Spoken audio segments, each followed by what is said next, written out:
Alrighty everyone, it's been a long time coming, but here we're going to have a look at all the single bogie freight wagons that I own, which is most of the freight wagons that I own.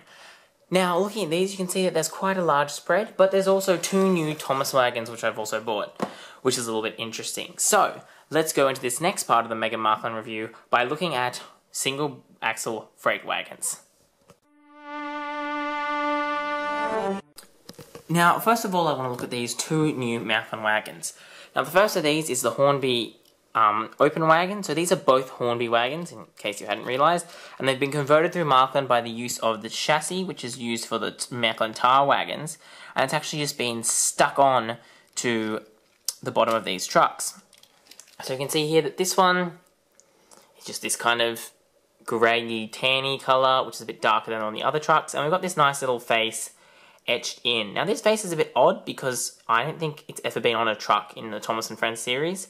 I mean, I think they're trying to go for a Series 1 face, but then they didn't have eyes like that, so I'm not exactly sure where it's coming from. It's also smiling, which I personally don't really like. I think it smiles too friendly. I think it would be better if it had a grumpy smile. But it's nice, and it's it's that smaller size as opposed to the other trucks. The other one is simply the blue open wagon. Again, produced by the people on eBay BW Barn, who make these themselves from the Hornby range, and this is a very nice one. I do like this. I like the silver accents on the blue wagon, and I think it looks very nice. They did make a scrap one for a while, which I unfortunately didn't get because it was also a nice colour. So hopefully if they make that again, I can grab that. But yes, this one is definitely nicer, I think, than this one, but I think they make a good set, especially when you combine them with SC Ruffy. Okay, now I've tried to organise these trucks into some kind of order. Now, if we look at these first ones, you can see that we've got open wagons. So these two open wagons here, this one and this one, are both the same. If we pick them up, you see they've got a standard size. They've got printing on the side. They're a more modern design, as you can see by the high walls. And they kind of look like, I think they're meant to be made of steel, but I'm not 100% sure. You can see that there. This one's got an insert of what are meant to be wood shavings. So if we take these out, it's actually just a little piece of plywood with some wood shavings sprinkled and glued onto position with a foam block underneath. That's obviously the company that makes it for Marklin, and that can just sit into any of the cars this size. And I think it's the way that Marklin do most of their inserts. But it is really nice because this is real wood and it feels very nice. Moving over to this wagon's exactly the same as that one. It obviously doesn't have the insert. It's got some wood in there from another bottling kit, but it's not actually supplied with that. Now the other type of open gondola I've got is this one. Now you can see this one's got a plank design, so I think it's meant to look like it's made of wood. It's from era 3, as opposed to era 4, which those two are from. And it's also got this little brakeman's platform on the end, and it's lower than the other two, so it's a little bit different again. But again, as you can see, it's just got some other inserts rolling around in there.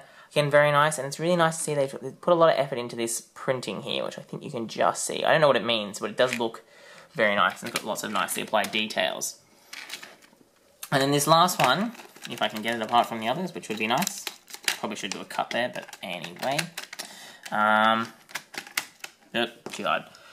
This one's just your normal flat wagon. It's just in that browny kind of standard colour. As you can see, if we lift this off, it's another, maybe I think a different company again. I don't know. Again, this is real wood, which is really nice. Little bits of plywood, which are tied together by some kind of little string or something, and that just sits in there, so it doesn't move it just moves around. It doesn't actually click in or anything, but it can work with most of the carriages. But this is just a standard Marklin carriage, and very boring, very ordinary. However, exactly the kind of boring and ordinary you want to make an interesting train as a whole. Now, the next wagon that I've got here is a baggage wagon. Now, if anyone can actually explain to me what a baggage wagon actually did back in the day, that'd be nice, because I mean, they've never coupled onto passenger trains, which is where people would have baggage. They're always on freight trains, so I don't really know how that works. I've also been a little bit confused about why the high-end cupola, as they call them, I think, is doing on the end. Is it to let the guard see more? I don't really know. If any of those train people out there know, I'd love to know. This is, again, older design, era 3, so it's got the wood. It's got a nice little tapered end there, you can see. It kind of comes in a little bit, and it's also got 2 working sliding doors, which is actually a little bit unusual for Marklin carriages, which is strange considering, all the other stuff they can do in HO. This is the only wagon I have which has sliding doors, which I think is really nice. because, as I said, even if you don't use it for playing, I think on a layout, if you're going to have it parked at a station, it'd be really nice to have them open and you can see inside there. And you also got inside little plastic windows, so this is a very nice one, very well detailed. Strangely enough, this wagon did actually come with the close couplers already, which was strange. I didn't actually need to fit them on. I mean, sorry, not close couplers. This one has a guide mechanism for the controlling of the coupling, so that's a close coupling system, whereas if you look at some of our other wagons, they've just got, again, the close coupling system on this one because it's of that more advanced design. If you look at this one, it's got just a very simple plug. If I can show it on the camera. Can't really see it there, you can see it there. It's got just kind of a plug, very simple coupling. And if we keep moving on now, we can see that there's 3 wagons that are fuel wagons. They're all exactly the same, so I'm not going to look at all of them. We'll just look at this one, which actually did win in a competition, which is interesting. It's got a weight in it to keep it heavy, to keep it restrained to the ground. It's got some nice detailing on the bottom, as with most of Marklin's wagons, even if they are in the hobby range, which this was when it was in production. We've got nice little printing on these little, I don't know what you call them, information panels. Got the little rigging ladders here, standard kind of design, nothing really to write home about, but again, I think they're good in long trains. However, I feel like the longer bogeyed fuel tankers look a little bit more professional, and even when these are all coupled together, they still look a little bit, I don't know, I don't quite like the look of those ones. Coming back over here, we've got the Haribo refrigerator wagon. Marklin's done many of these because they've got a partnership with Haribo, and it's quite nice. It's got some little brakeman's areas on the ends of the car. Refrigerator got quite a bit of weight. I think this one's got a weight in it as well. Nice printing on either side. And then just your standard truck bottom there.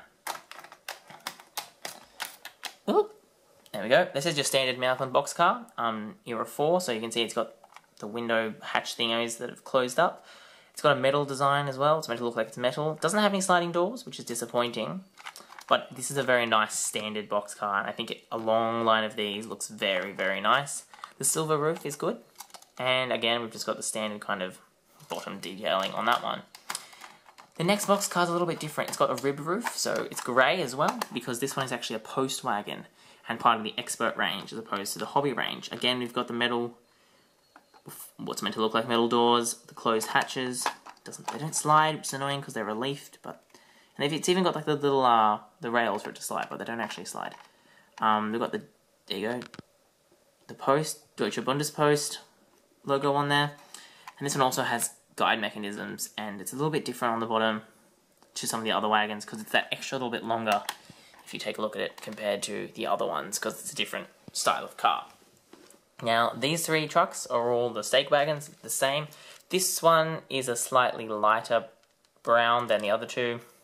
I don't really know whether that's a production issue or whether they're supposed to be lighter because it's newer.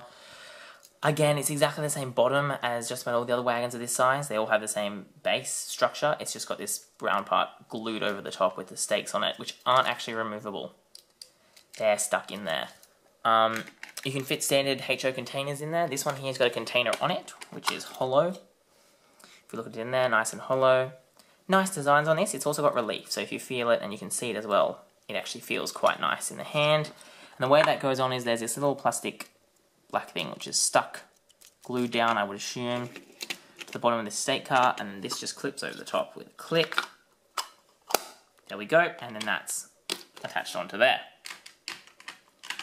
Now, I should note that all of these cars, except for this one, came with the standard Marklin Relax couplers, which are these ones here. I'll just show them on the camera, get the camera to focus on this. No, maybe not so lucky today. There we go there. You can see that they're not the close couplings, they're the standard basic Relax couplers, but I've gone through and retrofitted all my wagons with the new couplers so that they work with this locomotive. The last wagon I've got here is a bit of a special one. Apparently it's Marklin. It does say nothing on the bottom. There's no printing on the bottom, but I was told it was Marklin when I bought it. I don't know. It's a bit strange. It's all metal, which is interesting. It's very old. I'd probably say the 70s, maybe the 80s. I don't know. It's got the Relax couplers on there, but they're slightly different design to some of the Marklin ones, which is why I don't think it's Marklin. And it's also got this weird spring system on the bottom, which As you can see, the two springs are kind of what makes the couplings return to the center. But it also has a terrible rattle. Here, if you put it on the tracks, it does squeak a little bit.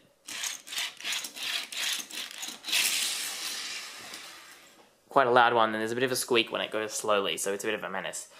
The engines on the railway don't like about it, we don't really talk about that wagon. So there you go, there you have it. That's my collection of single truck, single axle I should really say, freight wagons you haven't already seen. Thanks for watching if you've made it this far, because it has just been a little bit of a pretty explanatory video. Don't forget to do all those things that you do on YouTube, subscribe, comment, head over and grab a copy of my new book to help support this YouTube channel. The links are down in the description. I really should make like a fail reel, because I make so many fails in these videos. Anyway, so again, that's all we've got time for. Thanks for watching, and that's all we've got, and that will be all from TrainzXtreme. Don't forget, there's the giveaway going if you want a free copy of my book.